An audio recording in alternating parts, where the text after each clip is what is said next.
سارے مہینوں پر ایسے جیسے اللہ کی فضیلت ساری مخلوق پر ہے. گویا شعبان کی نسبت ایک طرف رمضان کے ساتھ ہے کہ ماہ شعبان کے ختم ہونے کے ساتھ ہی ماہ رمضان شروع ہوتا ہے. اتصال ہے، نسبت ہے. اور ایک اس کی نسبت ہے کہ یہ مہینہ رسول اللہ کا مہینہ ہے. نبی کریم صلی اللہ علیہ وسلم حضور فرمایا شعبان شہری و رمضان شہر اللہ. شعبان میرا مہینہ ہے اور رمضان اللہ کا مہینہ ہے. اور یہ کہ یہ حضور کا مہینہ کیسے ہے، یہ نبی پاک صلی اللہ علیہ وسلم کا مہینہ کیسے ہے. یہ حضور کا مہینہ اس طرح ہے. رسول اللہ کا مہینہ اس طرح ہے کہ اس مہینے میں اللہ تعالیٰ نے آیت درود نازل فرمائی. اور آیت درود وہ عبادت ہے. درود وہ عبادت ہے جس کا تعلق بندے سے، اللہ سے، امتی سے، نبی کا، اور نبی کا تعلق امتی کے ساتھ، اللہ کا تعلق نبی کے ساتھ، اور نبی کا تعلق اللہ کے ساتھ. اور درود کی وجہ سے اللہ کا تعلق بندے کے ساتھ قائم ہوتا ہے. یہ درود ہے. اب سنیے حدیث پہ سناتا ہوں آپ کو. میرے آقا فرماتے ہیں من صلی علیہ صلی اللہ علیہ وسلم مرات، جس نے مجھ پر ایک بار درود بھیجا اللہ اس پر 10 بار درود نازل فرماتا ہے. یعنی ہم نے درود بھیجا رسول اللہ پر، امتی نے درود بھیجا نبی پر، تو اللہ نے درود بھیجنے والے پر 10 بار درود نازل کر دیا.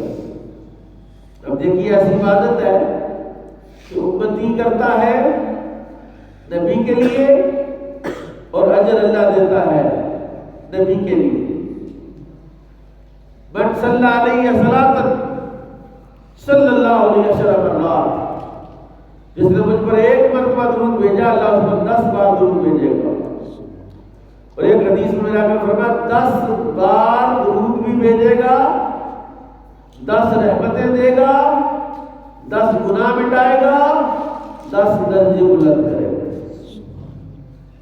یعنی گناہ مٹانے والا عمل، گناہ مٹانے والی عبادت درود ہے. جو بندہ چاہتا میری نیکیاں بھی زیادہ ہو اور گناہ بھی کم ہو تو وہ درود پڑھے صلی اللہ علیہ وآلہ وسلم صلاۃ و سلام علیک یا رسول اللہ. یعنی آپ درود پڑھتے جائیں، آپ کا خسارہ بھی کم ہوتا جائے گا، آپ کو منافع بھی ہوتا جائے گا. گویا کہ ڈبل منافع. ادھر نیکیاں بھی کم ہوئی، ادھر یعنی نیکیاں بھی زیادہ ہوئی، گناہ بھی کم ہوئے، اور درجے بھی اللہ نے بلند فرما دیے. سبحان اللہ. اس لیے میرے آقا فرماتے ہیں کہ شعبان میں جو بندہ مجھ پر درود پڑھتا ہے ماہ شعبان میں، اس کی فضیلت سارے 11 مہینوں میں درود پڑھنے سے زیادہ ہے. میں نے ایک حدیث پڑھی، رسول پاک فرماتے ہیں کہ شعبان میں کوئی بندہ اگر مجھ پر درود پڑھتا ہے، اللہ نے فرشتہ پیدا فرمایا ہے جس کا سر جو ہے وہ عرش کو لگا ہوا ہے اور جس کے پاؤں جو ہے وہ زمین کی تہہ پہ ہے، اور اس کا ایک پار مشرق میں اور ایک مغرب میں ہے. اچھا، یہ اعتراض کرنے والے بھی عجیب قسم کے لوگ ہوتے ہیں. اتنا بڑا فرشتہ جی اللہ نے کیسے پیدا کر دیا؟ تو تمہیں تکلیف کیا ہے؟ تم سے پوچھ کے بنانا اللہ نے فرشتہ. اتنا بڑا فرشتہ جی دیکھو جی کیا بیان کر دیا. ایسے لگتا ہے یہ ویسے جبریل کو دیکھ کے آیا ہے. فرشتوں کے جہاں مینوفیکچرنگ ہوتی ہے یہ وہاں رہتا ہے. ایسے ایسے جاہل بندے بھی آپ کو اچھے لگتے ہیں کہ جن کو نہ عقل ہے، نہ شعور ہے، نہ فہم ہے. جب رسول اللہ کی طرف سے یہ نسبت ہوگی، حضور نے فرمایا ہے، تو پیچھے رہ کیا گیا؟ پیچھے کیا رہ گیا؟ اچھا یہ سمجھ نہیں آتی کہ اتنا بڑا فرشتہ کیسے ہوتا ہو. یہ سمجھ آ گیا کہ وضو کرنے سے سارے گناہ بندے کے اتر جاتے ہیں. یہ سمجھ آ گیا جمعہ والے دن غسل کرو سر سے لے کر پاؤں تک سارا جسم گناہوں سے پاک ہو جاتا ہے. یہ سمجھ آ گیا کہ نہانے سے گناہ بھی گئے, محل تو جاتے جاتے گناہ بھی گئے. یہ سمجھ آ گیا کہ مسجد میں ایک قدم چلے گا مسجد کی طرف تو 10 نیکیاں ملیں گی, 10 درجے بلند ہوں گے, 10 گناہ مٹیں گے. یہ سمجھ آ گیا الف لام میم ایک حرف قرآن کا پڑھیں گے تو 10 نیکیاں ملیں گی. یہ سمجھ آ گیا. اور جس زبان رسالت سے یہ ساری باتیں نکلی ہیں تم نے مان لی ہیں, اسی زبان سے نکلا ہے کہ فرشتہ میرے اللہ نے پیدا کیا ہے جس کا سر اللہ کے عرش کے ساتھ لگا ہوا ہے اور جس کے پاؤں زمین کی ساتھ کی تہ کے اندر ہے, اور اس کا ایک پر جو ہے وہ مشرق میں ہے, دوسرا پر مغرب میں ہے. اور وہ کرتا کیا ہے؟ جب کوئی بندہ رسول اللہ صلی اللہ علیہ وسلم پر درود پڑھتا ہے وہ فرشتہ اللہ تعالیٰ کے عرش کے نیچے ایک نور کی نہر ہے, نور کا سمندر ہے, رحمت کا سمندر ہے. وہ فرشتہ اس میں غوطہ لگاتا ہے اور غوطہ لگا کے باہر نکلتا ہے اور پھر اپنے پروں کو جھاڑتا ہے, اپنے جسم کو جھاڑتا ہے, اور اس کے جسم سے جتنے قطرے گرتے ہیں ہر قطرے کے بدلے میرا اللہ ایک فرشتہ پیدا کرتا ہے, اور وہ فرشتہ درود پڑھنے والے کے لیے قیامت تک بخشش کی دعا فرماتا ہے. صلی اللہ علیہ یا محمد نور من نور اللہ, صلاۃ والسلام علیک یا رسول اللہ. درود دو قسم کا ہے. ایک یہ ہے کہ آپ درود پڑھیں, اللہ تعالیٰ کی بارگاہ میں عرض کریں یا اللہ صلی اللہ علیہ حبیبی محمد والی واصحابہ وبارک وسلم. یہ درود ہے, یہ اللہ کی بارگاہ میں عرض ہے. اے اللہ, وہ جو کہا تھا نا غالب نے, غالب ثنائے خواجہ یزنا گزاشتیں کہ آن ذات پاک مرتبہ دان محمد. اور یہ سب سے آسان درود ہے کہ جب آپ درود کی نسبت اللہ کی طرف کرتے ہیں.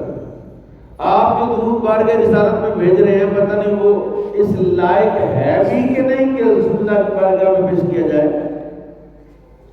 جب آپ کہہ دیتے ہیں اللہم صلی علی محمد وعلی آل محمد کما صلیت علی ابراہیم وعلی آل ابراہیم انک حمید مجید, جب آپ یہ کہہ دیتے تو آپ فری ہو گئے کہ یا اللہ تو درود نازل کر اپنے نبی پر. اب اللہ تو اپنے نبی کو جانتا ہے, وہ تو اپنی شان کے مطابق درود نازل کرے گا, اس پر درود بھیجے گا.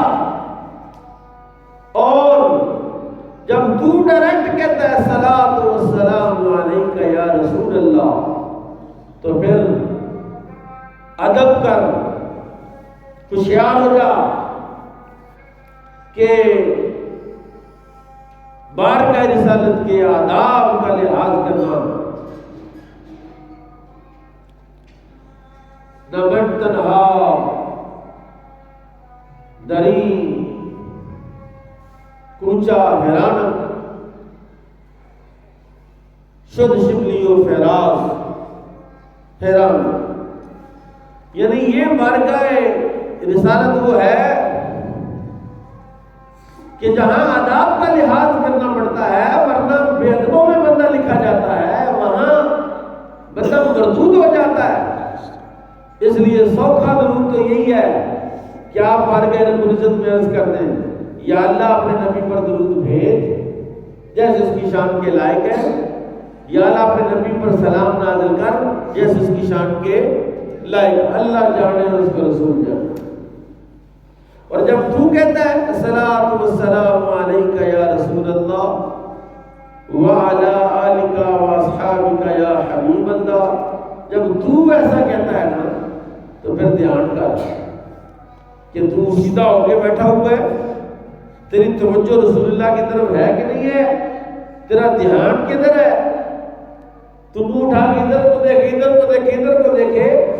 یہ جو سپورٹ سسٹم والے ہیں نا, ان کو اللہ ہدایت دے یہ ساؤنڈ چیک کرنے کے لیے بھی السلام لے کے عرض پڑھتا